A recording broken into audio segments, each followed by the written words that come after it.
نحمده ونصلي ونسلم على رسوله الكريم اما بعد فاعوذ بالله من الشيطان الرجيم بسم الله الرحمن الرحيم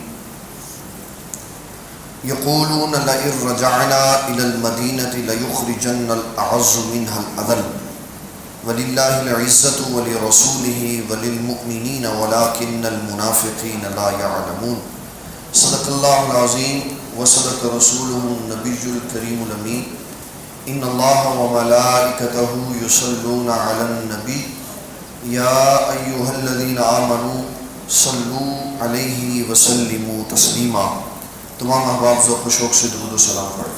الصلاۃ والسلام علیک یا سیدی یا رسول اللہ وعلی آلک واصحابک یا سیدی یا حبیب اللہ. الصلاۃ والسلام علیک یا سیدی یا سید المرسلین وعلی آلک واصحابک یا سیدی یا شفیع المذنبین. الصلاۃ والسلام علیک یا سیدی یا رحمۃ للعالمین وعلی آلک واصحابک یا سیدی یا خاتم النبیین. السلام علیکم ورحمۃ اللہ وبرکاتہ. اللہ تعالیٰ کے فضل و کرم اس کی توفیق سے آج ہم مرکز اسلام جامع مسجد محمد ابوبکر صدیق میں ہفتہ وار تعلیمی تربیتی اصلاحی شب داری میں حاضر ہیں، اور یہاں دور دراز کے علاقوں سے آئے ہوئے علماء اسلام اور عظیم پیارے بھائی اور ان کے علاوہ وہ بے شمار معتکفین جو اپنے گھر بار کو چھوڑ کے اللہ تعالیٰ کے گھر میں آئے ہوئے ہیں، انوار و تجلیات ایمان عقیدے اور مسائل کو سیکھنے کے لیے. اور ہمارا یہ پروگرام نگینہ ٹی وی کے توسل سے پوری دنیا میں لائیو دکھایا جا رہا ہے، اور لوگ اس کو دیکھ کر فیوز و برکات حاصل کر رہے ہیں. اور اللہ تعالیٰ کے فضل و کرم اس کی توفیق اور عنایت سے نگینہ ٹی وی کے ذریعے سے اللہ تعالیٰ نے کئی عقیدے کی خرابیوں سے لوگوں کو بچا کر ایمان کی صحت عطا فرمائی ہے، اور مسائل کو دریافت کرنے کے لیے پوری دنیا سے لوگ میسیجز اور فون کالز کر کے اپنے معاملات کو حل کرواتے ہیں. یہ ہمارے سرپرست، ہمارے بزرگ، ہمارے راہبر رہنما بندہ نصیص کے والد گرامی حضرت علامہ منیر احمد یوسفی زیدہ معید الکریم کی کاوشوں کا نتیجہ ہے. اور ان کے ساتھ ساتھ آپ تمہارے پیارے بھائی جو اس قافلے کے رفقا ہیں، تعلق دار ہیں، اور آپ ہی کے نام سے یہ ادارے چل رہے ہیں. اور یہ ایک اتنا مضبوط نظام چل رہا ہے، اور نبی صلی اللہ علیہ وسلم کی خاص ان اداروں پہ نظر عنایت ہے. اور بالخصوص ہمارا مرکز جامع مسجد نگینہ وہ اتنا خاص اللہ تعالیٰ اور اس کے رسول صلی اللہ علیہ وسلم کی نگاہ میں ہے کہ جس بندے کا دنیا میں کوئی کام نہیں ہو رہا وہ اپنی آنکھیں بند کر کے دل میں اللہ تعالیٰ سے سودا کرے، نظر مانے کہ یا اللہ میرا کام کر دے، نگینہ مسجد کی یہ خدمت کروں گا، اس کا کام ہو جائے گا. ابھی تک جتنے بندوں نے یہ سارا کچھ کیا ہے اللہ تعالیٰ نے 100% رزلٹ عطا فرمایا، اور یہ اس کی توفیق اور عنایت. اور اللہ تعالیٰ یہ جو فرماتا ہے کہ ان مسجدوں میں نماز پڑھو لا تقم فی ابدا، ایسی مسجدوں میں نماز نہیں پڑھنی جو مسجدیں کفر کے اڈے ہیں، ایمان والوں میں تفریق ڈالنے والی مسجدیں نقصان والی ہیں، اور اللہ اس کے رسول صلی اللہ علیہ وسلم کے دشمنوں کی آماج کا ہے. وہاں جانا نہیں ہے، لیکن جانا وہاں ہے لمسجد اسس علی التقوی من اول یوم احق ان تقوم فیہ، کہ جس کی بنیادوں پہ ایمان اور تقوی موجود ہے. اور اللہ تعالیٰ کے فضل و کرم سے ہماری جتنی بھی مساجد ہیں ان کی بنیاد میں ایمان اور تقوی موجود ہے.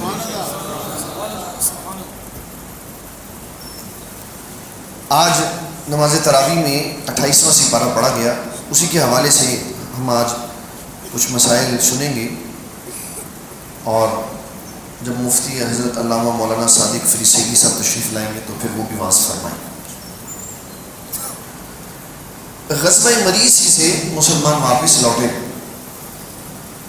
انصار اور مہاجر کے کچھ لوگوں کی آپس میں تلخ کلامی ہوئی اور جھگڑا ہوا، اور یہ وہ لوگ تھے جو نبی صلی اللہ علیہ وسلم کے قریب نہیں بیٹھے ہوئے تھے، بس نئے نئے مسلمان ہوئے تھے، اور جو نبی صلی اللہ علیہ وسلم کے قریب بیٹھے ہوئے تھے وہ لڑتے نہیں تھے۔ اگر کوئی ان سے کوئی شے کہتا نا کہ یہ ہماری ہے تو کہتے یہ آپ لے لیں، کیونکہ انہوں نے نبی صلی اللہ علیہ وسلم سے یہی سنا ہوا تھا، یہی درس انہیں نبی صلی اللہ علیہ وسلم سے ملا ہوا تھا کہ لوگوں میں چیزیں بانٹنے کا شعور ان میں بیدار تھا۔ جو نیا ہوتا ہے اس کی تعلیم و تربیت کم ہوتی ہے اور اس کے معاملات دوسرے ہوتے ہیں، اس لیے ان کے معاملات میں درگزر کیا جاتا ہے۔ مہاجر اور انصار آپس میں کسی بات پہ الجھ پڑے، تو جو مہاجروں کا بندہ تھا اس نے ان کو آواز دی، جو انصار کا بندہ تھا اس نے ان کو آواز دی۔ عبداللہ بن ابی بن سلول یہ مدینے میں رہنے والا تھا، اور سنان جو تھا وہ اس کا حلیف تھا۔ اب جب دیکھا کہ میرے قریبی کے ساتھ ایک انصاری لڑ رہا ہے، ایک مہاجر لڑ رہا ہے، تو کہنے لگا میں تمہیں کہتا تھا نہ ان کو روٹیاں کھلاؤ، نہ ان کو اپنے پاس رکھو، دیکھا اب یہ تمہارے گربان کو پکڑے۔ عبداللہ بن ابی بن سلول کہنے لگا اب جب ہم لوٹ کے مدینہ میں جائیں گے نا تو ہم عزتوں والے ذلیلوں کو مدینے سے باہر نکال دیں۔ حضرت زید بن ارقم رضی اللہ تعالیٰ عنہ نے یہ بات سنی اور جا کر نبی صلی اللہ علیہ وسلم کی خدمت میں یہ گزارش کی، حضور عبداللہ بن ابی بن سلول نے یہ بات کہی۔ آپ نے عبداللہ بن ابی بن سلول کو بلایا اور کہا تو نے یہ کہا؟ کہنے لگا نہیں میں نے تو کچھ نہیں، کوئی بات ہوئی ہے تو ایسے ہنسی مذاق میں، اگر کوئی بات ہوئی ہے تو زید سے کہو کہ گواہی لائے۔ نبی صلی اللہ علیہ وسلم نے فرمایا زید تیرے پاس کوئی گواہ ہے؟ حضرت زید کہنے لگے حضور نہیں۔ عبداللہ بن ابی بن سلول اپنا ایک ساتھی جو اسی کی طرح کا تھا اس کو گواہی کے لیے لے آیا، کہنے لگا یہ میرے سامنے کھڑا تھا، اس سے پوچھ لیں۔ تو ایسے ہی بات ہوئی، ہم نے تو کچھ بھی نہیں کہا۔ حضرت زید فرماتے ہیں اتنی مجھے شرمندگی ہوئی، اس سے بڑھ کے مجھے کبھی کسی دن شرمندگی نہیں ہوئی کہ جب میرے پاس گواہ نہیں تھا تو میں نے حضور کو کیوں تکلیف پہنچائی۔ فرماتے ہیں سر نیچے ندامت میں جھکا ہوا ہے اور میں اپنی سواری پہ بیٹھا ہوں۔ حضور نے فرمایا جاؤ اپنا کام کرو، جب گواہی نہیں ہے تو بات کیا کریں۔ آپ فرماتے ہیں پتہ نہیں کب میری سواری حضور صلی اللہ علیہ وسلم کی سواری سے آگے گزری، چند لمحے گزرے تو پیچھے سے کسی نے میرے کان کی لو کھینچی۔ حضرت زید فرماتے ہیں جب میں نے پیچھے دیکھا تو حضور مسکرا رہے تھے۔ آپ نے فرمایا زید تیرے پاس کوئی گواہ نہیں؟ عرض کی حضور نہیں۔ فرمایا اللہ نے تیرے حق میں گواہی دے دی، اللہ نے گواہی دے دی۔ عبداللہ بن ابی بن سلول نے جو بات کی اور وہ مکر گیا اور کہنے لگا کہ زید کے پاس گواہ ہے تو گواہ لائے۔ فرمایا زید اللہ نے تیرے حق میں گواہی دے دی۔ کہ حضور کیا کہا؟ فرمایا اللہ نے فرمایا یہ صحیح کہہ رہا، زید صحیح کہہ رہا۔ عبداللہ بن ابی بن سلول نے یہی کہا ہے یقولون لئن رجعنا الى المدینہ لیخرجن الاعز منها الاذل، ہم جب لوٹ کے مدینے واپس جائیں گے تو ہم عزتوں والے ذلیلوں کو باہر نکال دیں گے، اس نے یہ کہا ہے۔ حضور فرمانے لگے اللہ نے پتہ کیا کہا؟ اللہ نے کہا ہے وَلِلَّهِ الْعِزَّةُ وَلِرَسُولِهِ وَلِلْمُؤْمِنِينَ، عزت اللہ کے لیے، عزت رسول اللہ کے لیے، عزت ایمان والوں کے لیے۔ اور اگر عزت نہیں ہے، عزت نہیں ہے وَلَكِنَّ الْمُنَافِقِينَ لَا يَعْلَمُونَ، منافقوں کو کیا پتا ہو کہ عزت کس شے کا۔ سچے اور دیانتدار بندوں کی اللہ پشت پناہی فرماتا ہے، اور جو نبی صلی اللہ علیہ وسلم کی عزت کے لیے کھڑا ہوتا تھا اللہ اس کے ساتھ ہمیشہ اس کا ساتھ دیتا ہے۔ اللہ تعالیٰ نے کبھی اس کو ایسے نہیں چھوڑا۔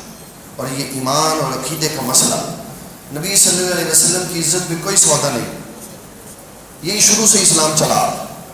ہر معاملے میں نرمی ہو سکتی ہے، نبی صلی اللہ علیہ وسلم کی عزت میں کوئی نرمی۔ امام بخاری نے بخاری شریف میں لکھا، فرمایا کہ حضرت سیدنا عمر بن خطاب رضی اللہ تعالیٰ آپ فخر کیا کرتے تھے، آپ فخر کرتے تھے تین باتوں پر۔ وہ 3 باتیں کیا تھیں؟ حضرت عمر بن خطاب فرماتے تھے کہ 3 باتیں ایسی ہیں جس میں جو اللہ چاہتا تھا وہ میں چاہتا تھا، جو اللہ چاہتا تھا میں چاہتا، حالانکہ ایسے نہیں ہے. حدیث کے لفظ ہے وافقت ربی فی سلاسل، حدیث کے لفظ یہ ہیں کہ اللہ نے میری موافقت کی، جو میں نے چاہا وہ میرے رب نے چاہا، لیکن ادبن کہا کہ جو میرا رب چاہتا تھا میں بھی وہی چاہتا تھا. وہ 3 معاملات کیا تھے؟ امام بخاری رحمۃ اللہ علیہ فرماتے ہیں عمر بن خطاب ارادہ رکھتے تھے کہ نبی صلی اللہ علیہ وسلم کے اہل خانہ کے پاس مسلمان آتے تو منافق بھی آ جاتے، تو منافق رسول اللہ صلی اللہ علیہ وسلم کے چہرے مبارک کو دیکھنے کی بجائے آنکھیں ایسے ایسے گھماتے ہیں، اور ان کی گندی اور بری نگاہیں رسول اللہ کی پاکیزہ طیب اہل بیت پہ اور آپ کی ازواج پہ پڑتی ہیں. تو عمر بن خطاب کا خون جوش مارتا تھا کہ کیا ہی اچھا ہو پردے کی آیت نازل ہو گئی. تو آپ نبی صلی اللہ علیہ وسلم کی بارگاہ میں یہ مسئلہ عرض کرنے کے لیے آئے. ابھی اندر داخل ہوئے تو حضور پاک صلی اللہ علیہ وسلم نے فرمایا عمر اللہ نے پردہ نازل فرما دیا، پردے کا حکم نازل فرما دیا. اور آپ نے جب آ رہے تھے رسول اللہ صلی اللہ علیہ وسلم کی بارگاہ میں تو حضرت سودا رضی اللہ تعالیٰ عنہا کو بغیر پردے کے جاتے ہوئے دیکھا. چادر انہوں نے بڑی سی دی ہوئی تھی لیکن چہرے کا حجاب نہیں تھا، تو جاتے ہوئے دیکھا تو حکم سن کے فوری واپس پلٹے، اور دور حضرت سودا جا رہی تھی، ان کو پیچھے سے آواز یا سودا، اے نبی صلی اللہ علیہ وسلم کی زوجہ محترمہ، اللہ نے پردہ نازل فرما دیا ہے، گئی بغیر حجاب کے وہ واپس حجاب کر کے آنا. اللہ تعالیٰ اتنا حضرت سیدنا عمر بن خطاب سے پیار کرتا تھا کہ جو عمر بن خطاب چاہتے تھے اللہ ویسے حکم نازل فرما دیتے. ایک بات یہ تھی. دوسرا، حضرت سیدنا عمر بن خطاب فرماتے ہیں کہ غزوہ بدر کے جو قیدی تھے نا، اس میں جو میری رائے تھی وہی میرے رب کی رائے تھی. حضرت عمر بن خطاب کا ماموں پکڑا گیا عمر بن حشام، حضرت ابو بکر صدیق کا بیٹا عبد الرحمن پکڑا گیا، وہ بھی اس وقت مسلمان نہیں تھا، اور نبی صلی اللہ علیہ وسلم کے چچا حضرت عباس پکڑے بدر میں قیدی ہو گئے. آپ نے سارے صحابہ سے پوچھا بھی بتاؤ کیا کیا ہے، کیا کرنا چاہیے. کسی نے کہا حضور پیسے لے لیں، جزیہ لے لیں، آزاد کر. بڑی رائے وہاں پہ بنی. کسی نے نبی صلی اللہ علیہ وسلم کی بارگاہ میں کہا کہ حضور ان میں سے جن کو کچھ آتا ہے پڑھنا لکھنا اس سے لکھنا سکھائیں آپ. حضرت عمر بن خطاب سے آپ نے پوچھا عمر کیا رائے آپ کی؟ تو سیدنا عمر بن خطاب کہنے لگے حضور میری رائے یہ ہے کہ آپ اپنے ہاتھوں سے اپنے چچا عباس کو قتل کریں، میں اپنے ہاتھوں سے اپنے ماموں کو قتل کروں، ابو بکر صدیق اپنے ہاتھوں سے اپنے بیٹے کو قتل کریں، تاکہ کافروں کو پتہ چل جائے مسلمانوں کے ہاں رشتہ داری نہیں چلتی، رسول اللہ سے تعلق چلتا. یہ بات ہوئی. جبرائیل علیہ السلام جبرائیل تو منتظر بیٹھے ہوتے تھے، اللہ اکبر، جبرائیل منتظر بیٹھے ہوتے تھے، نبی صلی اللہ علیہ وسلم کی ادا دیکھتے تھے تو فوری آ جاتے تھے. امام مسلم نے مسلم شریف میں حدیث لکھی ہے کہ نبی صلی اللہ علیہ وسلم آپ تشریف فرما تھے تو جبرائیل علیہ السلام آئے 2 آیات لے کے. ایک ابراہیم علیہ السلام کی بات جو سورۃ ابراہیم میں ابراہیم علیہ السلام نے عرض کی وَإِذْ قَالَ إِبْرَاهِيمُ رَبِّ اجْعَلْ هَٰذَا الْبَلَدَ آمِنًا وَاجْنُبْنِي وَبَنِيَّ أَن نَّعْبُدَ الْأَصْنَامَ رَبِّ إِنَّهُنَّ أَضْلَلْنَ كَثِيرًا مِّنَ النَّاسِ فَمَن تَبِعَنِي فَإِنَّهُ مِنِّي وَمَنْ عَصَانِي فَإِنَّكَ غَفُورٌ رَّحِيمٌ. یہ آیت لے کے آئے تو نبی صلی اللہ علیہ وسلم نے ابراہیم علیہ السلام کی یہ بات سنی تو رو پڑے کہ یہ ابراہیم علیہ السلام نے کیا کہا، فَمَن تَبِعَنِي فَإِنَّهُ مِنِّي وَمَنْ عَصَانِي فَإِنَّكَ غَفُورٌ رَّحِيمٌ. یا اللہ جس نے ابراہیم علیہ السلام نے یہ کیا بات کی، جس نے میری اتباع کی وہ میرا ہے، جو میری نافرمانی کرے یا اللہ تو جان اس کا. آپ کی آنکھوں سے آنسو.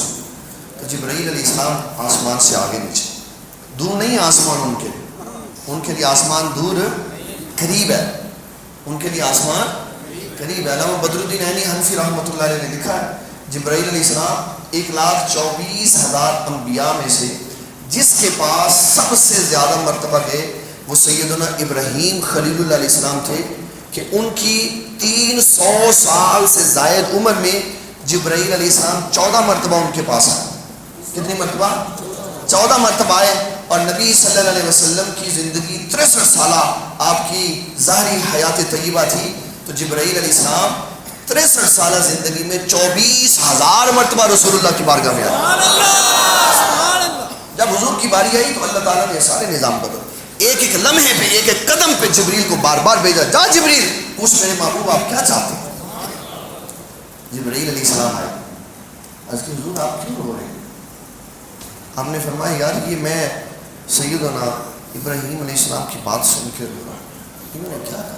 رب انہن اضللن کثیرا من الناس فمن تبعنی فانہ منی ومن عصانی, کہ جو گناہ گار ہے مولا وہ تیرا ہے, جو نیک ہے وہ میرا ہے. عیسیٰ علیہ السلام نے بھی یہی کہا کہ یا اللہ یہ تیرے بندے ہیں, چاہے تو عذاب دے دے چاہے تو معاف فرما دے. عرض کی حضور آپ کیا چاہتے ہیں؟ تو نبی صلی اللہ علیہ وسلم, امام مسلم فرماتے ہیں نبی صلی اللہ علیہ وسلم نے فرمایا میں یہ چاہتا ہوں کہ نیک اللہ کو دے دوں, گناہ گار خود لے گا. نیک اللہ کو دے دوں, گناہ گار خود. یہ آپ کی شفقت, آپ کی رحمت, اور پھر اس کا تعلق جو نبی صلی اللہ علیہ وسلم نے امت کے ساتھ جوڑا. امت نے پھر اس کا جواب دیا کہ اپنی جان رسول اللہ کے نام پہ فدا کر دی. تو سیدنا عمر بن خطاب رضی اللہ تعالیٰ عنہ آپ کہنے لگے حضور میری رائے یہ ہے کہ عبد الرحمن کو ابو بکر صدیق خود اپنے ہاتھوں سے ذبح کریں, آپ چچا عباس کو قتل کریں, اور میں اپنے ماموں کو ماروں, تاکہ کافروں کو یہ پتہ چل جائے مسلمانوں میں رشتہ داری نہیں چلتی. حضرت سیدنا ابو بکر صدیق کے یہی بیٹے عبد الرحمن جب مسلمان ہو گئے تو کہنے لگے باجی کربلا ادھر بدر میں آپ میری تلوار کے نیچے تھے, میں نے آپ کو کچھ نہیں کہا, اپنا ابا سمجھتے. آپ نے فرمایا اگر تو میری تلوار کے نیچے ہوتا تو میں نبی صلی اللہ علیہ وسلم کا دشمن سمجھ کی طرح سر اتارتا. پوری تاریخ اسلام میں ماں باپ, بیٹا بیٹی, رشتہ دار, یہ سارے رشتے بڑے محترم رہے ہیں, لیکن جب یہ رشتے اسلام اور نبی صلی اللہ علیہ وسلم کی محبت میں آئے کاٹ کے رکھ دیں. کوئی رشتہ نبی صلی اللہ علیہ وسلم کے رشتے سے بڑھ کے مضبوط ہے. اور یہی حضرت سیدنا جبرائیل علیہ السلام عرض کی حضور اللہ تعالیٰ جل مجید الکریم نے پیغام بھیجا ہے. فرمایا کیا بھیجا ہے؟ اللہ فرما رہا ہے اللہ بھی وہی چاہتا ہے جو عمر بن خطاب چاہتا ہے. مامو باپ کی محبت کے معاملے میں اللہ بھی کوئی کمپرومائز نہیں کرنا چاہتا, لیکن کیونکہ ازل سے فیصلہ کچھ اور ہے, ازل سے فیصلہ کچھ اور ہے, اس لیے اللہ تعالیٰ جل مجید الکریم نے آپ کو صاحب اختیار بنایا. عمر بن خطاب رضی اللہ تعالیٰ عنہ بڑے اس معاملے میں صحیح, مضبوط اور فوری فیصلہ کرنے والے تھے. قرآن مجید میں سورۃ نساء میں اللہ تعالیٰ جل مجید الکریم نے یہ کہا, ایک بندہ نبی صلی اللہ علیہ وسلم کے پاس آیا اور اس نے ایک یہودی کے ساتھ کوئی معاملہ کیا ہوا تھا, اور فیصلہ اس نے نبی صلی اللہ علیہ وسلم سے کروایا. تو آپ نے یہودی کے حق میں فیصلہ, تو وہ جو پلپلا سا نام نہاد مسلمان تھا کہنے لگا عمر بن خطاب سے فیصلہ کروا تھا. عمر بن خطاب کے پاس گئے تو سیدنا عمر بن خطاب رضی اللہ تعالیٰ عنہ نے فرمایا میرے پاس کیوں آئے؟ رسول اللہ کے پاس جب حضور پاک صلی اللہ علیہ وسلم موجود ہیں تو پھر میرے پاس کیوں آئے؟ وہ یہودی کہنے لگا ہم گئے تھے نبی صلی اللہ علیہ وسلم کے پاس, انہوں نے فیصلہ فرما دیا, اب یہ کہتا ہے مجھے فیصلہ منظور نہیں عمر سے کروانا. عمر بن خطاب نے کہا اب میں فیصلہ کر دیتا ہوں. اب گئے اندر اور تلوار لائے اور اس کا منافق کا سر اتار دیا آپ نے. عمر کا فیصلہ یہی ہے جو حضور کا فیصلہ نہیں مانتا اس کا سر کاٹا. اب شور مچ گیا. عمر بن خطاب نے مسلمان مارا. عمر بن خطاب نے, اللہ تعالیٰ جل مجید الکریم فرماتا ہے فلا وربک لا یؤمنون حتی یحکموک, محبوب اس وقت تک مسلمان ہو ہی نہیں سکتا جو آپ کو حاکم نہ مانے. بابا جی کا شعر یاد ہے کسی کو؟ شروع والا پہلے تو سنا, خدا کیتا مختار کل مصطفیٰ, خدا کیتا مختار کل مصطفیٰ غلام عہدہ کر دیتا ارض و سمانو, جو حاکم نہ مننے حبیب خدا نو. حاکم سے مراد کیا؟ حاکم سے مراد بادشاہ, فیصلہ کرنے والا. جو حاکم نہ مننے حبیب خدا نو کدی عہدہ کامل نہ ایمان ہوندا, اے دھرتی نہ ہندی نہ اسمان ہوندا, نہ پیدا نہ عرشا نہ مہمان ہوندا. ایک ایک رسول اللہ صلی اللہ علیہ وسلم کی اداؤں کو حضور صلی اللہ علیہ وسلم کے غلاموں نے اشعار میں سمو کے اور حضور کی عظمت و شان کو بلند کیا. اب یہ کیا ہوا؟ اللہ تعالیٰ نے گواہی دے دی اور فرمایا کہ یہ جو کہہ رہے ہیں نا ہم عزتوں والے جا کے مدینے میں یہ کر دیں گے وہ کر دیں گے، فرمایا یہ تو عزت والا ہے ہی نہیں، یہ تو عزت والا ہے ہی نہیں۔ عزت والا کون ہے؟ اللہ۔ عزت والا کون ہے؟ اللہ۔ عزت والا کون ہے؟ عزت والا کون ہے؟ اللہ۔ اور عزت والے رسول اللہ صلی اللہ علیہ وسلم ہے، اور عزت والے ایمان والے۔ اور وہ ایمان والے کیسے تھے؟ عبداللہ بن رواحہ رضی اللہ تعالیٰ عنہ غزوہ سے واپس آئے، اور یہ کیونکہ عبداللہ بن ابی بن سلول چلا جاتا تھا غزوات میں ساتھ کہ یہ نہ ہو کہ لوگ مجھے کافر سمجھے، تو اپنی پلٹون لے کے چلا جاتا تھا۔ اعلیٰ حضرت نے ان کے لیے بڑا خوبصورت ترجمہ کیا، جہاں آپ نے فرمایا المؤمنون والمؤمنون والمؤمنات بعضهم اولیاء بعض، کہ مومن کے دوست ہیں، تو تھوڑی آیتوں کے بعد فرمایا والمنافقون والمنافقات بعضهم اولیاء بعضهم اولیاء بعض والمنافقون بعضهم من بعض۔ اس کا وہاں لفظ اولیاء ہے، وہاں بھی لفظ اولیاء ہے، معنی دونوں کا ایک ہونا چاہیے تھا، لیکن شخصیات دیکھتے ہوئے اعلیٰ حضرت نے معنی کیا۔ جب مومنوں کی باری آئی تو فرمایا مومن مومنوں کے دوست ہیں، اور جب منافقوں کی باری آئی تو فرمایا ایک ہی تھالی کے چٹے بٹے ہیں، ایک ہی تھالی کے چٹے بٹے ہیں، کہ ان کے لیے دوستوں کا لفظ استعمال کرنا ہی درست نہیں ہے۔ دوست تو بڑے پیارے ہوتے ہیں، دوست تو بڑے پیارے ہوتے ہیں۔ اور حضرت عبداللہ بن رواحہ رضی اللہ تعالیٰ عنہ آپ غزوہ سے رسول اللہ صلی اللہ علیہ وسلم کے ساتھ واپس آئے، عبداللہ بن ابی بن سلول بھی تھا وہاں پہ، تو نبی صلی اللہ علیہ وسلم کے دراز گوش میں خچر مبارک نے پیشاب کر دیا، اور یہ کپڑا اپنا ایسے کر رہا تھا، کہنے لگا حضرت عبداللہ بن رواحہ رضی اللہ عنہ نے فرمایا تجھے بو آ گئی، تجھے بو آ گئی؟ کہتے ہیں ہاں بو آ گئی۔ بڑا تاریخی جملہ امام بخاری نے لکھا، فرمایا لبول حمار رسول اللہ صلی اللہ علیہ وسلم اطیب منکا، میں تجھے بو آ رہی ہے، سن ایمان والے کا عقیدہ کہ نبی صلی اللہ علیہ وسلم کے پیشاب کی خوشبو بھی تیرے سے اعلیٰ ہے، کہ تو اتنا پلید ہے تجھے حضور کے خچر کے پیشاب سے بو آ رہی، مایا یہ تجھ سے زیادہ پاک ہے، تو اتنا پلید ہے کہ حضور صلی اللہ علیہ وسلم کے خچر مبارک کے پیشاب کی خوشبو تجھ سے اعلیٰ ہے۔ مومن تو یہ کرتے تھے، ان کا ایمان بڑا کمال ہوتا تھا نبی صلی اللہ علیہ وسلم کے ماں، کوئی روح رعایت نہیں کرتا، اور یہی سلسلہ چلا۔ امام قاضی ایاز مالکی رحمۃ اللہ علیہ نے شفا شریف میں لکھا، فرماتے ہیں قاضی ابو العباس ایک مجلس میں بیٹھے ہوئے تھے، تو ایک بندے نے نبی اکرم شفیع معظم صلی اللہ علیہ وسلم کے خطیب تھا، اور خطیب کا میٹر کسی وقت بھی گھوم جاتا، خطیب کا میٹر صرف وہی خطیب بچتے ہیں جو بات کرتے ہوئے رسول اللہ کی محبت کو پیش نظر رکھتے ہیں، نہیں تو بڑے بڑے خطیب ہیں جو ممبر پہ بیٹھ کے کبھی صحابہ کے خلاف ہو جاتے ہیں، کبھی اہل بیت کے خلاف ہو جاتے ہیں، کبھی کسی کے خلاف ہو جاتے ہیں، کبھی کسی کے خلاف۔ اس خطیب کو شکرانے کے نفل پڑھنے چاہیے جو خطیب بات کرتا ہے تو حضور کی تعریف کی بات کرتا ہے، نبی صلی اللہ علیہ وسلم کے صحابہ کی عزت کی بات کرتا ہے، اہل بیت کی محبت اور پیار کی بات کرتا ہے، ورنہ جس طرح کا نازک دور چل رہا ہے لوگ ایسے ایسے کر کے اپنی شاخیں کھول رہے ہیں اور بتا رہے ہیں ہم اصل میں کون ہیں۔ وہ خطیب بڑا نکتہ دان تھا، بڑا واز کرتا تھا کہ قاضی اور جج آ کے ان کے واز سنتے تھے۔ آج تو ہماری مجلسوں میں قاضی اور جج نہیں آتے، کیونکہ ہم نے سنجیدگی ختم کر دی، ہم نے توتی تاتیاں اور ہیکے لگانی شروع کر دی، اور پتہ نہیں کس طرف چلے گئے۔ ہماری محفلوں میں ہمارے جلسوں میں جج نہیں آتے، جج آتے ہیں سلجھی ہوئی جگہوں پہ جہاں باوقار پروگرام ہو، وہاں جج جاتے ہیں۔ جج اس خطیب کی مجلس میں بیٹھا ہوا تھا، قاضی ابو العباس وہ قاضی تھے، اس نے نبی صلی اللہ علیہ وسلم کی شان بیان کرتے ہوئے کوئی جملہ ایسا بولا جو قاضی نے سمجھا یہ حضور کی شان کے خلاف ہے۔ قاضی میں اٹھ کھڑا ہوا، قاضی نے کہا تقریر بند کرو، یہ تم نے کیا کہا، یہ کوئی حضور کی شان بیان کر رہے ہو تم؟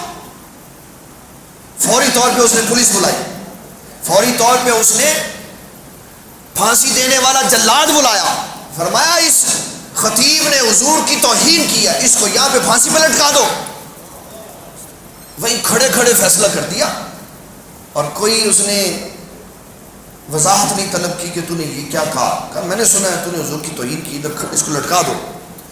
اور غصے میں قاضی اتنا تھا کہ اسے برداشت نہیں ہو رہا تھا، جب پھانسی دے دی، خطیب مار دیا، قاضی ایاز مالکی رحمۃ اللہ علیہ فرمانے، قاضی ابو العباس کہنے لگے یار میرے وجود کو سکون نہیں ہوا، یہ پھانسی کی سزا اس کو تھوڑی ملی، اس نے اتنی بڑی گستاخی کی، حضور کی توہین کر دی، یہ پھانسی کی سزا تھوڑی ہے اس کے لیے۔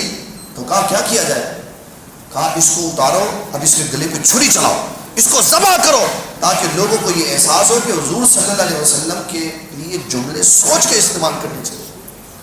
جب قاضی نے حکم دیا کہ اس پھانسی شدہ آدمی کو نیچے اتارو، اس کے گلے پہ چھری چلاؤ، اس کے گلے پہ چھری چلائی تو تازہ تازہ مرا تھا، ابھی جسم گرم تھا، تو اس کے جسم سے خون نکلا، جب خون نکلا تو ایک کتا خون پینے کے لیا۔ قاضی کہنے لگا مجھے ٹھنڈ پڑ رہی۔ کہا کیسے؟ کہا جب اس نے حضور کی توہین کی نا تو ایمان نکل کے باہر چلا گیا۔ کہا قاضی آپ کو کیا ہو گیا؟ آپ کیسے اس کے اوپر کفر کا فتویٰ لگا سکتے ہیں؟ کہنے لگا میں نے نبی صلی اللہ علیہ وسلم کا فرمان سنا، آپ نے فرمایا مومن کے خون میں کتا منہ نہیں مار سکتا، اگر اس کے خون کو کتے نے پیا ہے نا تو اس کا مطلب ہے جب اس نے حضور کی توہین کی تو ایمان نکل کے باہر چلا گیا۔ یہ کون سا مسلمان رہ گیا جو حضور کی توہین کرے؟ ایمان نکل گیا اسی وقت۔ ہاں تو ایک لمحہ لگتا ہے، وہ تو بارگاہ ایسی ہے وہاں جبریل علیہ السلام بھی ادب سے کھڑے ہوتے، اسرائیل علیہ السلام بھی ادب سے کھڑے ہوتے کہ کہیں بے ادبی نہ ہو۔ موسیٰ علیہ السلام نے مکہ ایسے نہیں مارا اسرائیل کو، کہ اسرائیل علیہ السلام کو جب امام بخاری نے لکھا اسرائیل علیہ السلام آئے موسیٰ علیہ السلام کے پاس، کہا چلیے جی بابا جی، ایک زور سے مکہ مارا، آنکھ باہر آ، اللہ تعالیٰ کی بارگاہ میں حاضر ہوئے، کہ یا اللہ تیرے نبی آنا ہی نہیں چاہتے، وہ آنا ہی نہیں چاہتے۔ کہا جاؤ دوبارہ موسیٰ علیہ السلام کے پاس اور جا کے کہو کہ آپ ایک بکری کے اوپر ہاتھ رکھیں، جتنے بال آپ کے ہاتھ کے نیچے ہیں اتنے سارا آپ اور رہے۔ اچھا اسرائیل علیہ السلام موسیٰ علیہ السلام کے پاس آئے، اللہ تعالیٰ کا حکم سنایا تو موسیٰ علیہ السلام فرمائیں پھر اس کے بعد کیا ہو؟ میں ہاتھ رکھ دیتا ہوں، 10 20 40 50 100 200 300 400 جتنے بھی بال ہے پھر اتنے سال میں زندہ، پھر اس کے بعد کیا ہو؟ آپ نے فرمایا اسرائیل علیہ السلام عرض کرنے لگے حضور پھر اس کے بعد تو جانا، تو فرمایا پھر چلو ابھی چلتے۔ تو جب ابھی ہی جانا تھا تو اس کو کیوں مکہ مارا یا اس کو کیوں تھپڑ مارا، کیوں اس کی آنکھ باہر نکالی؟ علماء کرام کہتے ہیں اس لیے کہ اسرائیل بے دڑک سب کے پاس چلا جاتا تھا، تو موسیٰ علیہ السلام نے ادب سکھایا، ادب سے جایا کر کل رسول اللہ کے پاس بھی جانا، یہ نہ ہو کہ بے ادبی ہو جائے، بے دڑک نہ جانا، وہاں پہ ادب و احترام سے جانا۔ اور پھر جب رسول اللہ صلی اللہ علیہ وسلم کے وصال کی باری آئی، لوگ ایسے ہی ممبروں پہ بیٹھ کے قرآن پڑھ کے ہمیں سناتے ہیں کہ ہمیں قرآن نہیں آتا، انک میت و انہم میتون کا معنی یہ نہیں ہے کہ جو تم معنی کرتے ہو کہ حضور آپ بھی فوت ہو گئے، ہم نے بھی فوت ہو جانا، یہ معنی نہیں ہے۔ اس کا معنی علماء اسلام نے یہ بیان کیا ہے، انک میتون کا مطلب یہ ہے کہ اللہ بتانا چاہتا ہے کہ یہ محبوب ہیں، خدا نہیں ہے، یہ محبوب ہے، خدا نہیں ہے، اور جو خدا نہیں ہوتا اس نے فوت ہونا ہے۔ اور کل نفس ذائقۃ الموت کا ایک مرحلہ ہے جو ہر ذی روح کے اوپر آنا ہے، اور نبی صلی اللہ علیہ وسلم پر جب یہ مرحلہ آیا تو اسرائیل علیہ السلام دروازہ کھٹکھٹا کے آتا ہے اسرائیل کسی کا دروازہ کھٹکھٹا کے، بل عباد مکرمون کہہ کہ اللہ اس کی شان بیان کر رہا ہوں۔ اور جب نبی صلی اللہ علیہ وسلم کی بارگاہ میں حاضر ہونے کے لیے اللہ تعالیٰ نے بھیجا، دروازہ کھٹکھٹایا، اجازت ملی، دروازہ کھلا اندر سے، تو پھر اسرائیل حاضر ہو اور ہاتھ باندھ کے کھڑے ہو گئے، اور عرض کی حضور مجھے اللہ تعالیٰ نے آپ کے پاس بھیجا ہے اور کہا ہے کہ تم چلے جاؤ، پھر جو میرے محبوب فرمائے وہ کر دے۔ یہ موسیٰ علیہ السلام کا سکھایا ہوا ادب تھا، جا کے کہہ دیا نا چلیے جی بابا جی وقت پورا ہو گیا آپ کا، انہوں نے سکھا دیا کہ میرے پاس تو ایسے آئے اور رسول اللہ کے پاس ایسے نہیں جانا، ادب سکھ گئے۔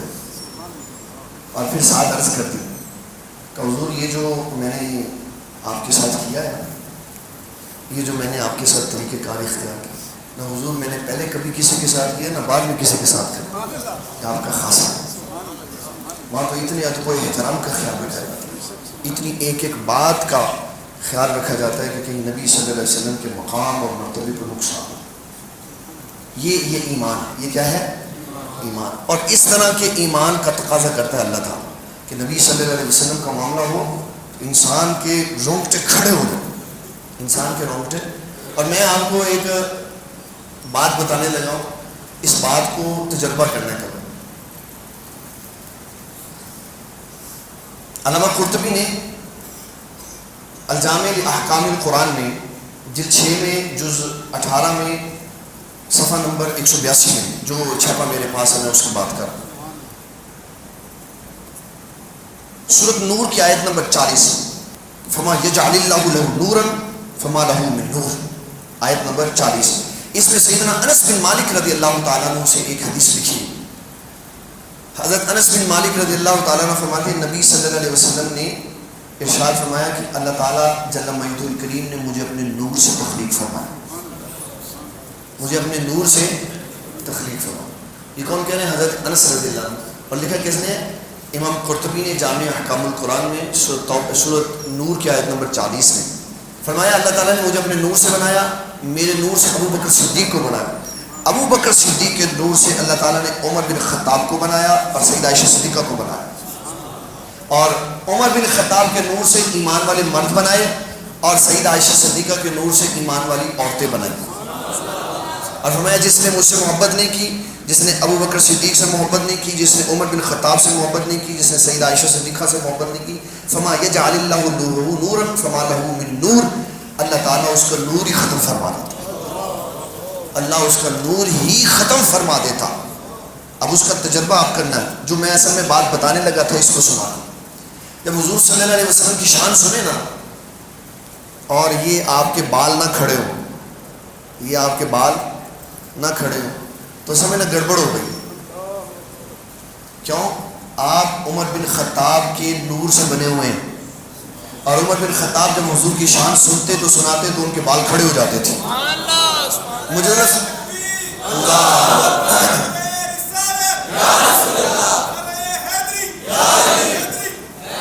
حضرت سیدنا مجد الافسانی شیخ احمد سندی رحمۃ اللہ علیہ جب کسی بادشاہ کو خط لکھتے تھے نا تو فرماتے تھے اگر میرے خط کے اوپر تم نے بات مان لی تو ٹھیک ہے, مگر یاد رکھنا خون فاروقی جلال میں آ سکتا ہے, خون فاروقی جلال میں آ سکتا ہے. اور وہ جلال کیا ہے کہ جب وہ جوش میں ہوتا ہے تو جسم کے رگ و ریشے سارے کھڑے ہو جاتے ہیں.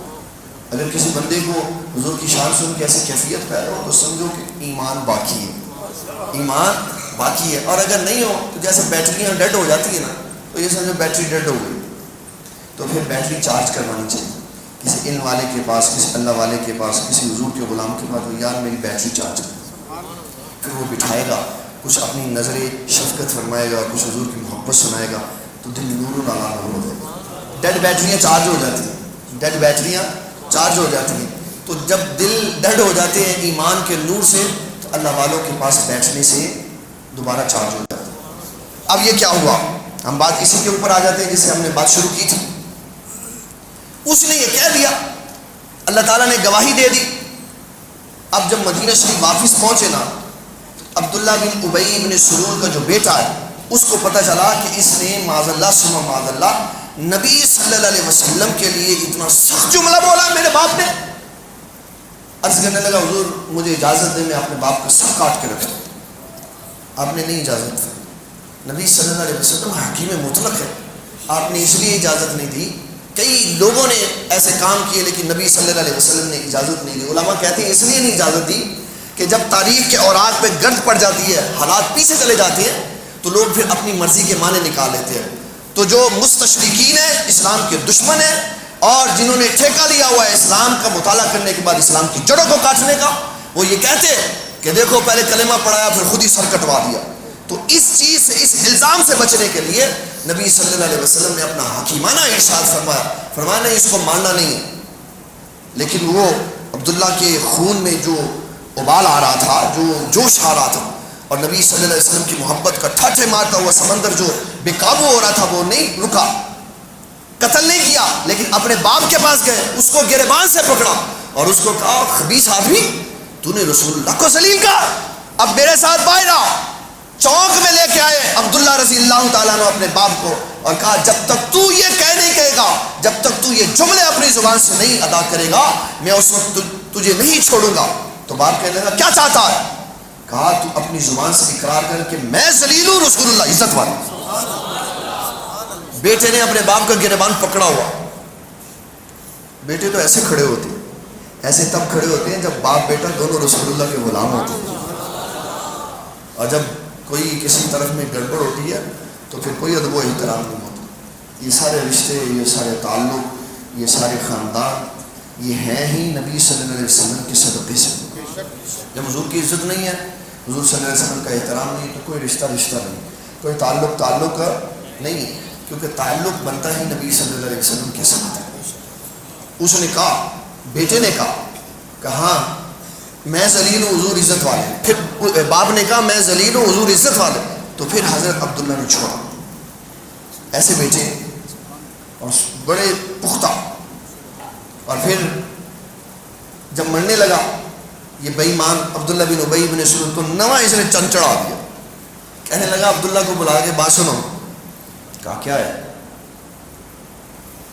کہا جب میں فوت ہو جاؤں نا تو ایسا کرنا کہ حضور کو کہنا اپنا کرتا مجھے دے دے.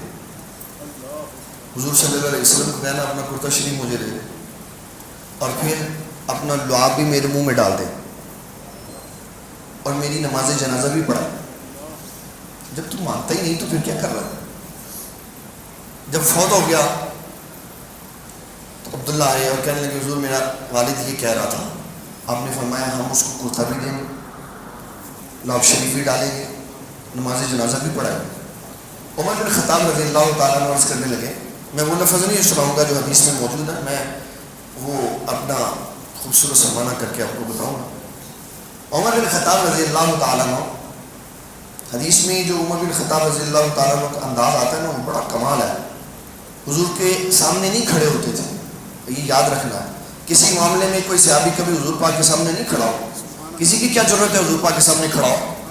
حضرت عمر بن خطاب رضی اللہ تعالیٰ عنہ وہ واحد شخص تھے جب نبی صلی اللہ علیہ وسلم جلال میں ہوتے تو آپ کا جلال کم کرنا جانتے تھے.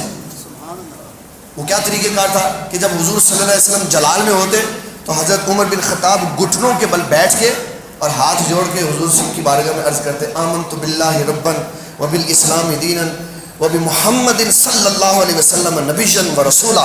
حضور ہم اللہ کے رب ہونے, ایمان کے دین ہونے اور آپ کے رسول اللہ ہونے پہ راضی ہیں, حضور بس فرما رہے. حضور کا غصہ ٹھنڈا ہو جاتا تھا.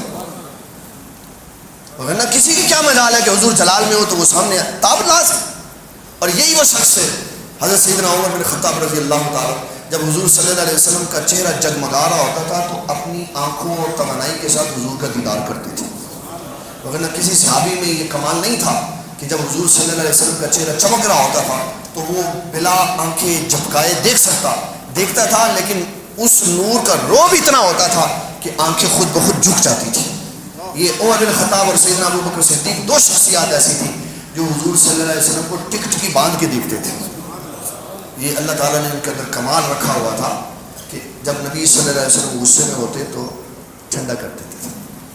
اب ہوا کیا, جب حضور صلی اللہ علیہ وسلم نماز جنازہ پڑھانے کے لیے چلے تو حضرت عمر بن خطاب اپنے روایتی انداز کے مطابق عرض کرتے ہیں حضور آپ اس کی نماز جنازہ کس موقع پہ اس نے ہمیں تنگ نہیں کیا. جہاد کے اندر بندے لے کے جاتا, پھر وہاں سے بھاگ جاتا, اپنا قافلہ لے جاتا, اور آپ کا ہمیشہ مخالف رہا, اسلام کے راہ میں روڑے اٹکاتا رہا. حضور آپ نماز جنازہ پڑھیں. اس کے بارے میں تو اللہ نے کہا استغفر لهم او لا تستغفر لهم ان تستغفر لهم 70 مرہ. اے محبوب آپ اس کے لیے استغفار کریں نہ کریں, 70 بار بھی استغفار کریں تو میں نے اس کو معاف نہیں کرنا. ذالک بانہم کفروا باللہ ورسولہ, اللہ اور اس کے رسول کا منکر ہے, یہ میں نے معاف نہیں کرنا. تو حضور جب اس کے بارے میں آیت آ چکی ہے تو پھر آپ نے فرمایا نہیں عمر جانا ہے, ہم نہیں عمر, ہم نے عمر بن خطاب نے یہ نہیں کہا میں نہیں جانا, میں نے نہیں جانا, آپ نے جانا ہے تو چلے جائیں, میں نے نہیں جانا. عمر بن خطاب ایسے تھے ہی نہیں. عرض کی حضور آپ نے تشریف لے کے جانا, آپ نے فرمایا ہاں میں نے جانا. کہا حضور میں نے بھی جانا. کوئی انانیت نہیں تھی, کوئی ضد نہیں تھی کہ جب حضور پاک صلی اللہ علیہ وسلم جا رہے ہیں تو کوئی حکمت ہوگی. پھر نبی صلی اللہ علیہ وسلم گئے, آپ نے کرتا شریف بھی دیا, اور وہ کرتا شریف کیوں دیا اس کی بڑی وجوہات محدثین نے لکھی. کہا کہ میدان معاشر میں لوگ گزر رہے ہوں گے, ایک عالم دین گزرے گا تو جہنمیوں کی لائن جو لگی ہوگی ان میں سے ایک بندہ کہے گا بابا جی ٹھہر جاؤ, کیا بات پتر، آپ کو یاد ہے وہ فلانے علاقے میں ایک دن آپ رات کے وقت وضو کرنے کے لیے آئے تھے، تو پانی نہیں تھا تو پانی میں نے دیا تھا؟ کہا ہاں۔ تو کہا تو کیا یہاں پہ کیوں کھڑا؟ کہا جی گناہوں کی وجہ سے پھنسا۔ تو کیا اب کیا چاہیے؟ کہا جی میری سفارش کریں، وہ جو میں نے وضو کروایا تھا نا وہ سفارش کریں، وہ پانی میں نے ضائع نہیں جانے دینا، اس کا بدلہ دیں۔ وہ پانی میں نے دیا تھا پینے کے لیے، وضو کروانے کے لیے، مجھے بچائیں آج۔ تو نبی صلی اللہ علیہ وسلم فرماتے ہیں وہ اللہ کی بارگاہ میں اللہ کا بندہ عرض کرے گا یا اللہ اس نے مجھے وضو کرایا تھا، مہربانی فرما، اور وہ اس گناہ گار کی سزا یافتہ کی بخشش کروا کے اسے جنت میں لے جائے۔ یہ میں نے پتہ کیوں بات سنائی؟ یہ میں نے اس لیے بات سنائی کہ میں وجہ بتانے لگا ہوں کرتا دینے کی۔ لوگ جو نبی صلی اللہ علیہ وسلم کی عزت و تعظیم اور مقام اور مرتبہ سے بہت دور ہیں، وہ کہتے ہیں لو نہ کرتا فائدہ دے سکتا ہے نہ رسول اللہ کا لعاب فائدہ دے سکتا ہے۔ وہ یہ کہتے ہیں بابا اگر قرآن پڑھا ہوتا تو پتہ چلتا کہ کرتا تو یوسف علیہ السلام کا بھی فائدہ دیتا، کرتا تو یوسف علیہ السلام کا بھی فائدہ دیتا ہے کہ جب حضرت سیدنا یوسف علیہ السلام نے اپنے ابا جی کو کرتا بھیجا، اللہ تعالیٰ جل مجید الکریم فرماتا ہے حضرت یعقوب علیہ السلام نے کہا انی لاجد ریح یوسف، مجھے یوسف کی خوشبو آ رہی ہے، مجھے یوسف کی خوشبو آ رہی ہے۔ فلما انجال بشیر القاہ علی وجہ ابی فرتد بصیرا، اور جب وہ غلام آیا، بندہ آیا قمیض لے کر، تو اس نے قمیض پیش کی۔ اللہ تعالیٰ جل مجید الکریم فرماتا ہے یوسف علیہ السلام نے قمیض دیتے ہوئے کہا یہ قمیض میری لے جاؤ اور جا کے میرے ابا جی کے چہرے پہ ڈال دینا، جا کے میرے ابا جی کے چہرے پہ ڈال دینا۔ تو کہا کیا ہوگا؟ کہا اس قمیض کی وجہ سے نگاہ بینائی واپس آ جائے۔ یوسف علیہ السلام کی قمیض فائدہ دیتی ہے، اور حضرت یعقوب علیہ السلام کو فائدہ ملا۔ قرآن مجید کہہ رہا ہے بینائی واپس آئی، اور رسول اللہ صلی اللہ علیہ وسلم نے کرتا دیا تو اس کو کوئی فائدہ نہیں ہوا، اس کو فائدہ نہیں ہوا، اس لیے کہ اس کا کفر اتنا بڑا تھا، اس کی خیانت اتنی بڑی تھی، اس کا ایمان اتنی نچلی سطح پہ گرا ہوا تھا کہ رسول اللہ صلی اللہ علیہ وسلم کا کرتا بھی فائدہ نہیں دے سکا اس کی منافقت کی وجہ سے۔ تو جب کرتے نے فائدہ دینا ہی نہیں تھا تو رسول اللہ نے کیوں دیا؟ اس کی وجہ بیان کر دی کہ جب بدر کا میدان ختم ہوا اور مجرم پکڑے گئے، اس میں نبی صلی اللہ علیہ وسلم کے چچا جو اس وقت مسلمان نہیں تھے حضرت عباس، وہ بھی پکڑے گئے اور قمیض پھٹ گئی ان کی، صرف تہبت باندھا ہوا تھا جب ان کو قیدی بنا کے مدینۃ المنورہ لایا گیا، اور وہ لمبے دراز قد کے تھے، اور عبداللہ بن ابی ابن سلول بھی دراز قد کا تھا۔ تو اس نے نبی صلی اللہ علیہ وسلم کا چچا سمجھتے ہوئے عباس کو اپنا کرتا دیا۔ حضور صلی اللہ علیہ وسلم نے کرتا اس کو اس لیے واپس دیا کہ قیامت والے دن کہیں راستے پہ کھڑا ہو کے یہ نہ کہے حضور مجھے بچا کے لے جائے۔ وہاں سودا پورا ختم کر دیا کہ تو نے کرتا دیا، ہم نے تجھے کرتا دے کے واپس کر دیا، لیکن بات اللہ کی اوپر اور ثابت رہی کہ محبوب آپ کا کرتا بھی فائدہ نہیں دے سکتا، اس لیے کہ ذالک بانہم کفروا باللہ ورسولہ، یہ آپ کا بھی منکر ہے، آپ کے رسول کا بھی منکر ہے۔ اللہ نے فرمایا محبوب یہ میرا بھی منکر ہے، آپ کا بھی منکر ہے، اس لیے کرتا فائدہ نہیں دے گا۔ کرتا فائدہ نہیں تو نبی صلی اللہ علیہ وسلم کی ہر شے فائدہ دیتی۔ حضرت معاویہ رضی اللہ تعالی آپ نے 40 سال دور حکومت گزارا، تو جب وصال کا وقت قریب آیا تو اپنے گھر والوں کو بلایا، فرمایا وہ میں نے اندر دراز میں ایک ڈبہ رکھا ہوا اس کو لے کے آیا، اس کو منگوایا، اس کو کھولا بڑے احتیاط سے، تو گھر والے کہنے لگے اس میں کیا ہے؟ فرمایا اس میں وہ قیمتی شے ہے جو میں آج تمہیں بتانے لگا۔ کہا میں حجۃ الوداع کے موقع پر رسول اللہ صلی اللہ علیہ وسلم کے ساتھ تھا، وہاں نبی صلی اللہ علیہ وسلم نے جب حج مکمل فرمایا تو آپ نے اپنی سر مبارک کی ٹنڈ مبارک فرمائی تو بال اترے، پھر آپ نے اپنے ناخن کاٹے، تو کسی کو بال دے دیے کسی کو ناخن دے دیے۔ اس ڈبے کے اندر نبی صلی اللہ علیہ وسلم کے ناخن ہیں، اور میں تمہیں یہ وصیت کر کے جا رہا ہوں جب میں فوت ہو جاؤں، جب میری روح قبض ہو جائے، جب تم مجھے غسل دے دو، جب مجھے تم کفن پہنا دو، اور جب تم مجھے قبر میں رکھنے لگو تو رسول اللہ کے ناخن میری آنکھوں پہ رکھ دے۔ صحابی رسول کہہ رہے ہیں، وہ بتا رہے ہیں کہ حضور صلی اللہ علیہ وسلم کی جسم کی چیزیں فائدہ دیتی ہیں، کہا یہ ناخن میری آنکھوں پہ رکھ دے، ناخن آنکھوں پہ۔ اور ادھر ناخن آنکھوں پہ ہیں تو وہ فائدہ دے رہے، ادھر حضور کا کرتا ہے وہ فائدہ نہیں دے رہا، اس لیے کہ کفر اتنا بڑا تھا، حضور صلی اللہ علیہ وسلم کی مخالفت اس نے اتنی کی، نبی صلی اللہ علیہ وسلم کو اس نے نقصان اتنا پہنچایا کہ قمیض نے بھی فائدہ نہیں دیا، لعاب نے بھی فائدہ نہیں دیا، اور نماز جنازہ بھی پڑھائی۔ کیوں پڑھائی؟ محدثین کہتے ہیں اس کی حکمت، اس کے پیچھے ایک بڑا لشکر تھا اور یہ اس کی ذہن سازی کرتا تھا۔ اور یہ یاد رکھیں، قومیں خراب بھی ذہن سازی سے ہوتی ہیں اور تعمیر بھی ذہن سازی سے ہوتی ہے۔ جب قوموں کی ذہن سازی کی جاتی ہے تو ایسے اونٹ کے بلند ہو جاتے ہیں، اور جب ان کو ذہنی طور پر مفلوج کر دیا جاتا ہے تو جوان جوان آدمی ریت کا ڈھیر بن جاتا ہے۔ اس کے پیچھے ایک 1000 کے قریب بندہ ایسا تھا جس کی اس نے یہ ذہن سازی کی ہوئی تھی کہ یہ تو کچھ بھی نہیں کر سکتا، یہ تو کچھ بھی نہیں کر سکتا۔ جب اس نے کہا کہ اپنا کرتا مجھے دینا، لعاب مجھے میرے منہ میں ڈالنا، نماز جنازہ پڑھانا، تو وہ 1000 بندہ کہنے لگا یار اس نے تو ساری زندگی میں دھوکے میں رکھا، خود مانتا تھا اور ہمیں دھوکے میں رکھا، یہ کچھ نہیں کر سکتے۔ تو نبی صلی اللہ علیہ وسلم کا نماز جنازہ پڑھانے سے یہ فائدہ ہوا، 1000 منافق پکا سچا مسلمان ہو گئے۔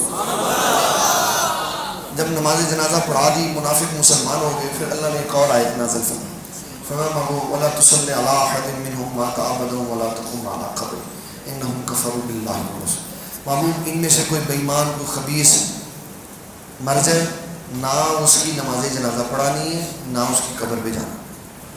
اس کی نقیض یعنی اس کا مفہوم مخالف وہ یہ ہے کہ کافر مر جائے تو نہ نماز جنازہ پڑھنی ہے نہ قبر پہ جانا ہے، اور مومن مر جائے تو نماز جنازہ بھی پڑھنی ہے اور قبر پہ بھی جانا ہے۔ یہ اس کا مفہوم مخالف ہے کہ مومن فوت ہو جائے تو نماز جنازہ بھی پڑھنی ہے، اور جیسے کہ سورۃ الدخان میں اللہ فرماتا ہے فما بکت علیہم السماء والارض، کہ فرعونی جب غرق ہو گئے تو نہ زمین روئی نہ آسمان رویا۔ تو اس کا مفہوم مخالف یہ ہے کہ جب مومن فوت ہوتا ہے تو زمین بھی روتی ہے، آسمان بھی روتا، زمین بھی روتی۔ اور اس کے اوپر لیکچر ہوا تھا، بابا جی نے پورا 2 گھنٹے کا لیکچر دیا تھا کہ زمین کیسے روتی ہے اور آسمان کیسے روتی ہے، اور ہمارے دادا جی کی بات سنائی تھی اور بتایا تھا وہ دیوار کیسے روتی رہی 40 دن۔ لوگ حیران تھے کہ یار یہ اوپر کی پڑھنالا تو نہیں لگا، وہ کیا تھا؟ اس دیوار کے ساتھ بیٹھ کے تلاوت قرآن ہوتی تھی۔ اور آسمان کیوں روتا ہے؟ آسمان اس لیے روتا ہے کہ وہاں سے اس کا رزق آتا ہے اور اس کی نیکیاں اوپر جاتی ہے، جب وہ دروازہ بند ہو جاتا ہے تو آسمان روتا ہے۔ اسلام نے ہمیں یہ بتایا ہے اگر صحیح طور پہ مسلمان ہونا چاہتے ہو تو ویسا اسلام لاؤ جیسا اللہ کہہ رہا ہے۔ کوئی رشتہ داری، کوئی تعلق داری، کوئی شے اسلام نہیں مانتا جب تک کہ نبی صلی اللہ علیہ وسلم سے محبت نہیں۔ یہی اسلام ہے، یہی اسلام کا مغز ہے۔ اور علامہ قاضی سلیمان ایاز مالکی رحمۃ اللہ علیہ نے، قاضی ایاز مالکی رحمۃ اللہ علیہ نے شفا شریف میں لکھا ہے کہ جو بندہ نبی صلی اللہ علیہ وسلم کے طعام کھانے کے بارے میں تنقید کرے، مثلا آپ صلی اللہ علیہ وسلم کو گھیا پسند تھا، کیا پسند تھا؟ اور محبت والے کہتے ہیں گھیا شریف، گھیا شریف، لو اس میں بھی لڑائی کہتے ہیں گھیا بھی شریف ہے، اب گھیا بھی شریف ہے یار، اب گھیا بھی شریف ہے، اور تمہیں کیا پتا ہو جس کی نسبت حضور کی طرف ہو جائے اس کا مقام کیا ہوتا ہے۔ گھیا بھی شریف ہے، گھیا بھی شریف ہے۔ علامہ قاضی ایاز مالکی رحمۃ اللہ علیہ فرماتے ہیں کہ جب کوئی بندہ حقارت اور توہین کے لیے کسی کو اوکیے اور اس سے اس کی مراد یہ ہو کہ وہ گھیے کی توہین کر رہا ہو، حضور کی نہیں، حضور پاک صلی اللہ علیہ وسلم کی گھیے کی، گھیے شریف کی، تو فرمایا وہ بندہ اس توہین کے کرنے سے کافر ہو جاتا ہے۔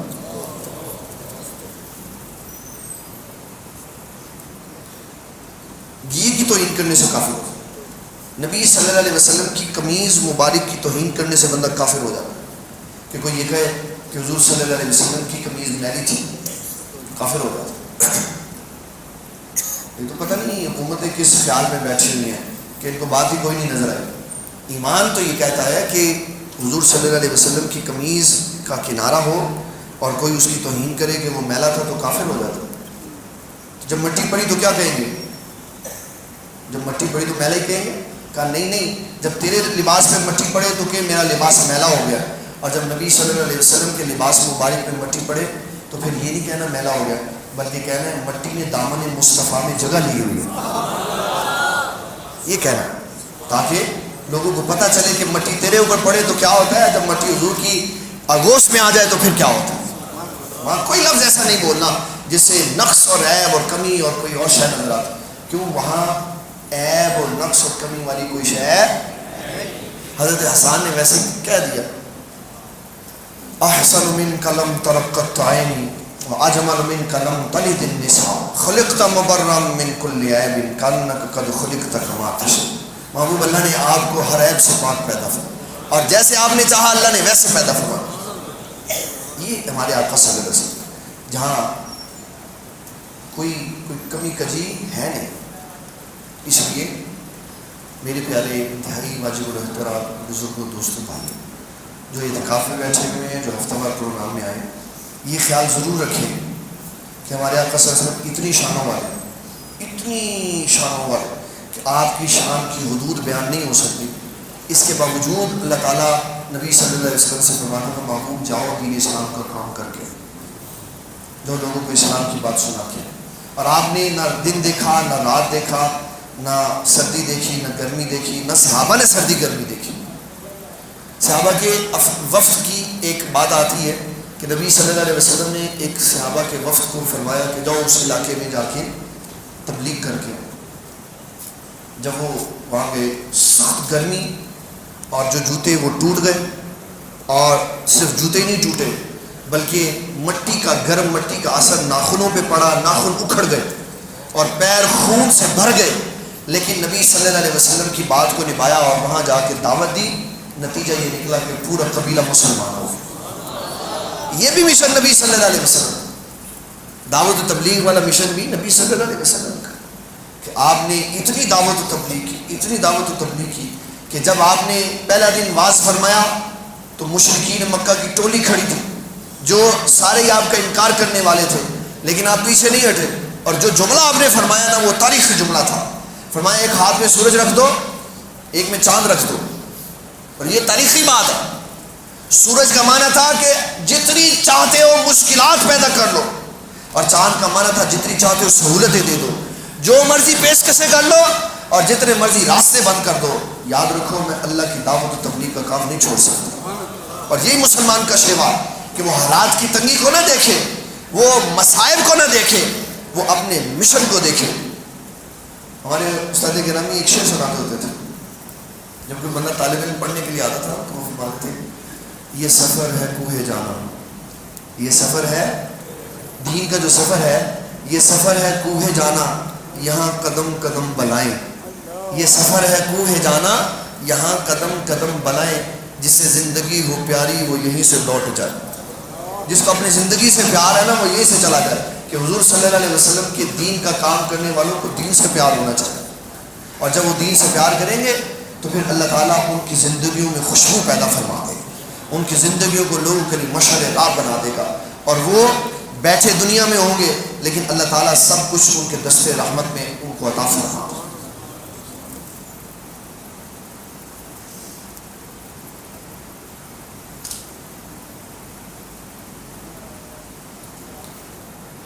یہ ایک بھائی نے سوال کیا ہے کہ کون سی دیوار کا آپ ذکر کر رہے ہیں کہ جو 40 دن تک روتی ہے؟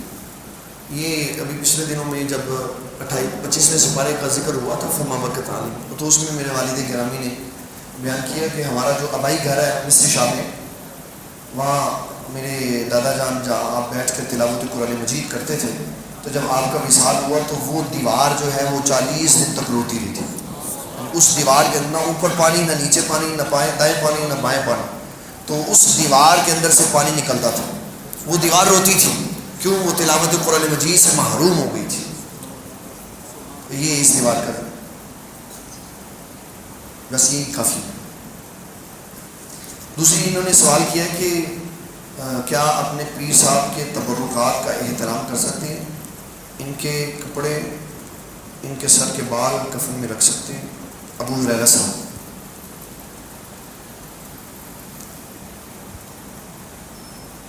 کیا خیال ہے؟ جی کیل صاحب نہیں میں جواب پوچھ رہا ہوں، کیا خیال ہے؟ دوبارہ سوال بول دیتا ہوں، پھر میں اس کا جواب عرض کرتا ہوں۔ کیا اپنے پیر صاحب کے تبرکات کا احترام کر سکتے ہیں؟ ان کے کپڑے اور ان کے سر کے بال کفن میں رکھ سکتے ہیں؟ جی رکھ سکتے ہیں، پیر کے تبرکات کا احترام کر سکتے ہیں۔ حضرت سیدنا نظام الدین رحمۃ اللہ علیہ، آپ کے ہاں ایک نعت خواں آیا، آپ کے ہاں ایک نعت خواں آیا، اس نے نعت پڑھی اچھی ٹھیک، تو کہنے لگا حضور مجھے کچھ عنایت فرمائے، تو آپ نے کہا میرے جوڑے لے لو، کھڑا ہوا جوتے لے لو، اس نے پکڑے اور چلا۔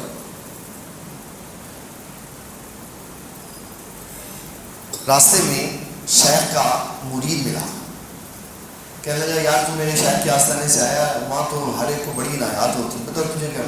کہنے لگا یار آج تو کچھ بھی نہیں ملا، آئی تھے جوتی ہی دیتے ہی انہوں نے۔ اس کے پاس غلے کے 7 اونٹ تھے، غلے کے 7 اونٹ تھے، کہنے لگا سودا کرنا ہے؟ کہا کیا؟ کہ 7 غلے کے اونٹ تو لے لے، یہ جوتیاں مجھے دے دیں۔ کہا کیوں؟ کہا تجھے کیا پتا ہو کہ شیخ کی جوتی میں کیا فضیلت ہے؟ کیوں؟ شیخ نبی صلی اللہ علیہ وسلم کا نائب ہوتا، اور میں یہاں ایک بندہ بیٹھا ہوا ہے، ادھر ادھر چلا گیا، چل اچھا ہو گیا چلا گیا۔ حضرت سیدنا عبداللہ ابن مسعود رضی اللہ تعالی، آپ کا وصف ہے صاحب النعلین، کیا؟ صاحب جب نبی صلی اللہ علیہ وسلم کہیں دعوت و تبلیغ کے لیے جاتے، آپ جوتے مبارک اٹھاتے اور اپنے اندر ادھر ڈال دیتے، اور اس کو اپنے سینے سے لگاتے اور رگڑتے اور اس سے فیض لیتے۔ اس وجہ سے حضرت عبداللہ ابن مسعود کو صاحب النعلین کہتے، اور جب نبی صلی اللہ علیہ وسلم وہاں سے فارغ ہو کے باہر نکلتے تو لوگ حضور پاک کے جوتے تلاش کرتے کدھر ہے، تو کوئی کسی کا پکڑ لیتا، کوئی کسی کا پکڑ لیتا، شاید یہ ہے عبداللہ ابن مسعود اندر سے قمیض کے اندر سے نکال کے حضور پاک کے جوتے پیش کرتے۔ شیخ کی جوتیوں کا احترام، شیخ کے لباس کا احترام، شیخ کا احترام۔ ہمارے ہاں یہ ہمارے نگینہ ویلفیئر سوسائٹی کے سسٹم میں شیخ یہ چاہتے ہیں کہ اگر کوئی میرا احترام کرنا چاہتا ہے نا، وہ تو دین کا کام کرے۔ کیا کرے؟ دین کا کام کرے، احترام کرے اپنی جگہ، سکا احترام نہیں چاہیے ان کو، سکا احترام جی بڑی محبت ہے، ہفتہ بعد میں آؤ، نہیں جی مجبوری ہے جی کام ہے جی، یہ کیا محبت ہوئی؟ محبت کا تقاضا یہ ہے کہ انسان اپنے شیخ کو راضی کرنے کے لیے کام کرے، اور شیخ کو اپنے مقصد کا تو کام نہیں لے رہے آپ سے، اپنے مکانات تو نہیں بنوا رہے، اپنے لیے جائیدادیں تو اکٹھی نہیں کر رہے، وہ تو کہہ رہے ہیں اللہ کی راہ میں خرچ کرو، دین کا کام کرو، دین کا کام کرو۔ اور یہ اللہ تعالیٰ کے فضل و کرم اور اس کی توفیق اور عنایت سے میں بات بتا رہا ہوں کہ 1998 میں اس کام کا آغاز 3 کمروں والے 3000 روپے کے کرائے والے مکان سے ہوا، آج 20 بلڈنگ اللہ تعالیٰ نے عطا فرمائی۔ اخلاص اور محنت کا، اکیلے تھے اور ایک صاحب ساتھ تھے، دن رات کام ہوا اور پھر اتنا بڑا قافلہ تیار ہوا، اور یہ سارے نبی صلی اللہ علیہ وسلم کے غلاموں کا قافلہ۔ اور میں آپ کو بات بتاؤں، امام بخاری رحمۃ اللہ علیہ نے بخاری شریف میں یہ حدیث لکھی ہے کہ قیامت والے دن اللہ تعالیٰ جل مجید الکریم ایک بندے کو بلائے گا حساب و کتاب میں، دے حساب۔ جب وہ کتاب اللہ کی بارگاہ میں پیش کرے گا نا، تو کتاب اس کی کھولی نہیں جائے گی، بند ہی رہے گی، تو اللہ فرمائے گا جب میں نے تیری بخشش فرما، جب تو جنت میں چلا جاؤ۔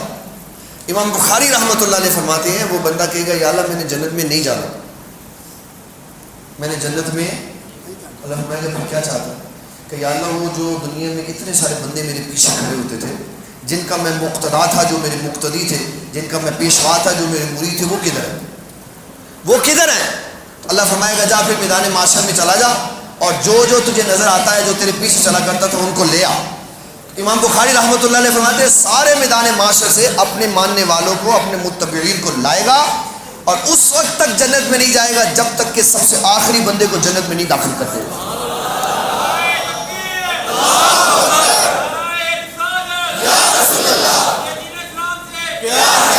میں ایک سچی بات آپ کو سنائی ہے، کیونکہ اگر میرے والد گرامی بیٹھے ہوتے تو پھر میں یہ نہیں سنا سکتا، بڑے غصے کا اظہار کرنا تھا. اب وہ نہیں ہے تو میں سنا دیتا. عمرہ کے لیے تشریف لے کے گئے, واپسی آئے تو جو بندہ ملے تو کہ میرا سلام پیش کیا. اور انہوں نے ہاں میں تیرے ساتھ نام لے کے سلام پیش کیا. تو میں نے پوچھا میں اینے بڑے بندے کا نام کہ نہیں یاد ہے. اور فرمانے کا پتر اسی کے میدان معاشر کی سارے یاد رکھنا ہے. یہ تو مدینہ شریف یاد ہے, ہم نے تو میدان معاشر میں بھی سبھی کو یاد رکھنا ہے.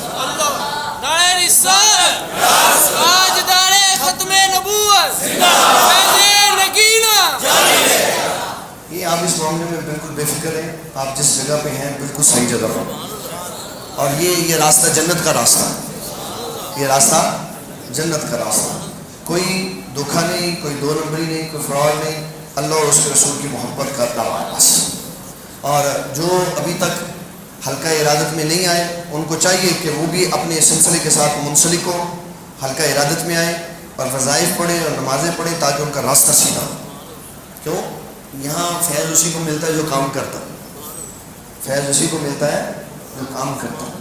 دادا صاحب رحمۃ اللہ علیہ کے بارے میں ہمارے شیخ نے لکھا ہے, حاجی یوسف علی نگینہ رحمۃ اللہ, لے فیض داتا حجویری تو خواجہ اجمیری کہندے نے ایتھے ناقص کامل جو آوے سبنا نو عطاواں ہوندیاں. اللہ والوں کے پاس جو بھی بندہ آتا ہے نا, اللہ والے اس کو جھولی بھر کے دیتے ہیں.